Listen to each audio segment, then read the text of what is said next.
이 얘기를 굳이 안 하려고 했는데 하는 이유가 굉장히 그 환상을 많이 갖고 계시는 분들이 많아요. 자율주행에 대해서.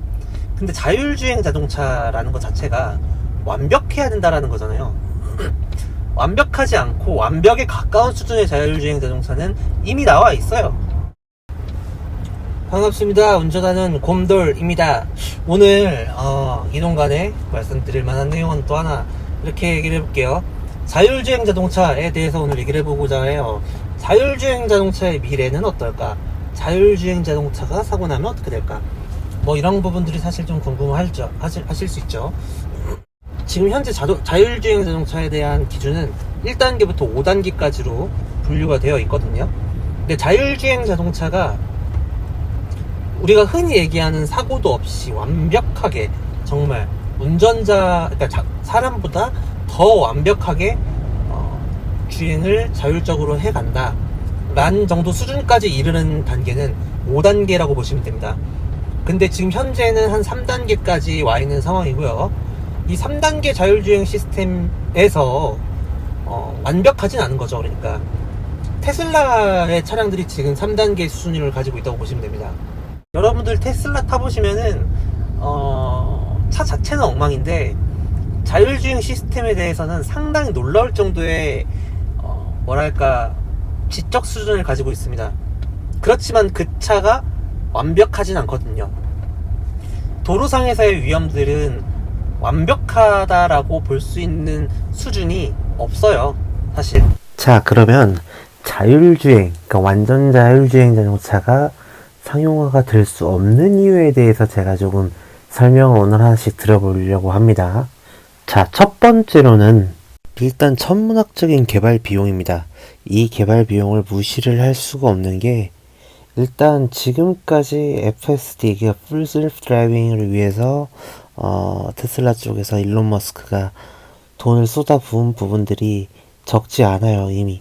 그럼에도 불구하고 여전히 2단계에서 3단계 정도 자율주행 레벨에 올라와 있다 보니 만족스럽지가 않은 거야. 그래서 어떻게 5단계 자율주행을 실현시키겠다라고 선언을 하면서 24년도에 약 14조 원 정도를 태우겠다, 개발비로. 그렇게 얘기를 했어요. 근데 이게 지금까지 태워온 돈도 수십조를 나왔단 말이죠. 그러면 14조 정도를 더 태우겠다는 건데, 물론 머스크 형님이 그 14조가 없어가지고 더 투자를 안 하겠다 이럴 수 있는 사람은 아니죠. 돈이 어마어마하게 많기는 하니까요. 그런데 과연 이 수십조를 더 태워가지고 약 지금까지 태워온 돈까지 합치면 100조 이상이 될 거거든요. 이 비용들을 태워서 자동차에다가 적용을 하겠다라는 게 의문이라는 거예요. 왜냐면 이제는 차세대 모빌이 나오는 상황에서 자동차를 끝까지 밀어붙인다.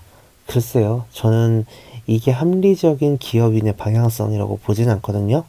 그러니까 예를 들면 이 자율주행 기술들의 습득한 데이터를 가지고 차세대 모빌리티, 즉 뭐 드론이라든지 아니면 해상 모빌리티라든지 이런 넥스트 제너레이션 그 다음 모빌리티에다가 이 자율주행을 자동차에 실험을 하면서 여러 가지로 이제 개발하고 세팅하고 그리고 했던 그런 부분들을 적용을 시킨다면 아마도 하늘길을 날아다니는 자율주행 드론, 자율주행 스쿠버, 1인 스쿠버 뭐 이런 것들이 나올 수가 있지 않나, 저는 그렇게 생각을 하거든요.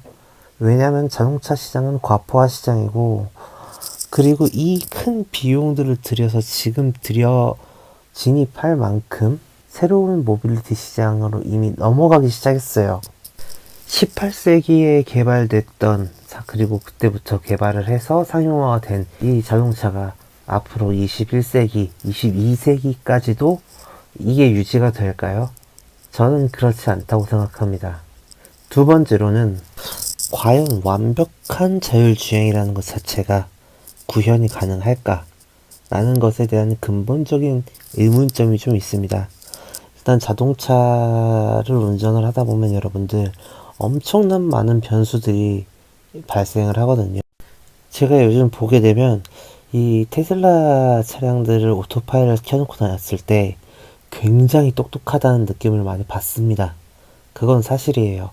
근데 과연 이게 모든 변수까지 대처를 해줄 수 있을 정도로 완벽한가, 완벽해질 수 있는가를 본다면 비용을 아무리 쏟아붓는다 할지라도 모든 변수를 다 캐치해줄 수 있는 그 정도의 성능까지 올라오는 거는 저는 조금 불가능하다고 보거든요. サラダ次のコーナーでダブルのドリフトをやるサポートしてくれ了解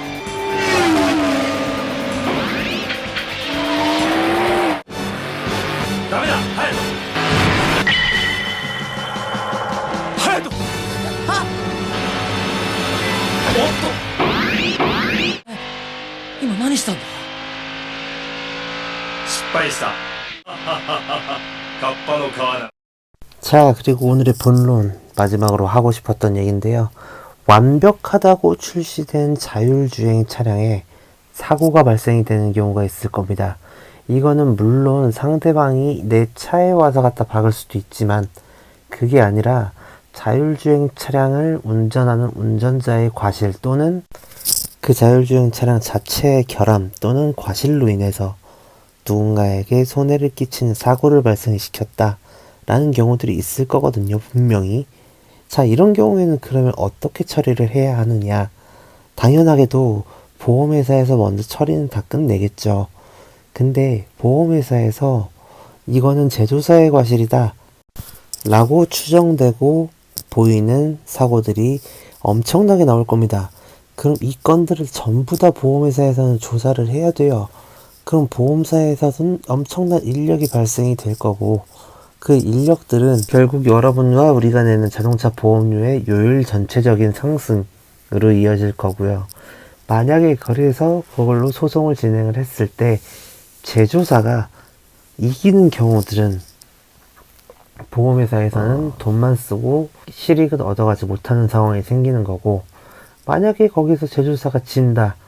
그럼 그 브랜드 차량은 그때부터 100% 완전한 자율주행이다 라고 얘기할 수 있는 타이틀이 사라집니다. 그렇게 되면 자율주행차가 아니게 되는 거죠, 결국에. 아니, 연간 10조에서 15조씩을 써서 개발했던 자율주행 모드가 쓸모없는 헛돈 들인 기능들이 되었다니 이 얼마나 열받고 화가 나겠습니까? 근데 머스크 형을 비롯해서 자동차 제조업계에서 경영을 하시고 앞으로의 방향성을 제시하시는 사업본부장, 아니면 사업본부의 일원들, 그리고 신사업기획팀, 이런 분들이 얼마나 똑똑한 분들이 많은지 아시잖아요. 그러면 이 방향성을 과연 어디로 잡았을까? 이것들을 조금 고민을 해보면 자율주행 자동차에 이 자율주행하는 오토파일럿 기능들을 자동차에 국한되는 게 아니라 자동차는 일종의 가장 접근하기 쉬운 베타 테스터의 성질을 띠고 있는 모빌리티니까 자동차에서 실험을 해보는 거죠.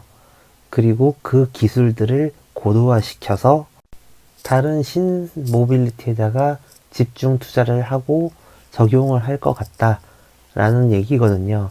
그러니까 즉 무슨 얘기냐면 일론 머스크 형님을 예를 들어서 얘기를 하면 테슬라라는 자동차 회사로 자율주행 시스템들에 대한 검증을 해보고 신뢰도를 쌓은 다음에 이거를 스페이스X 우주선 만드는 데 집중을 한다거나 그쪽에다가 적용을 한다거나 하는 가능성이 상당히 높을 것 같다 라는 거예요. 왜냐면 여러분들 잘 아시다시피 이 오토파일럿이라는 기술 자체가 항공기에 먼저 적용이 됐습니다.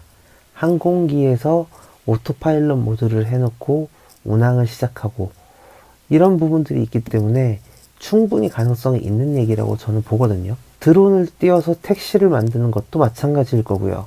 드론에 사람이 타고 다니거나 아니면 제트팩을 이용해서 사람이 혼자 타고 다닐 때 그때 항공 모빌리티에서 사고나 이런 부분들을 줄이기 위해서 오토파일럿으로 고도 제어하고 좌우 피해 다니고 돌발 상황 대처하고 이런 부분들이 자율주행화가 되는데 가장 더 집중적으로 필요한 부분들이 아닌가 라고 생각이 됩니다. 제가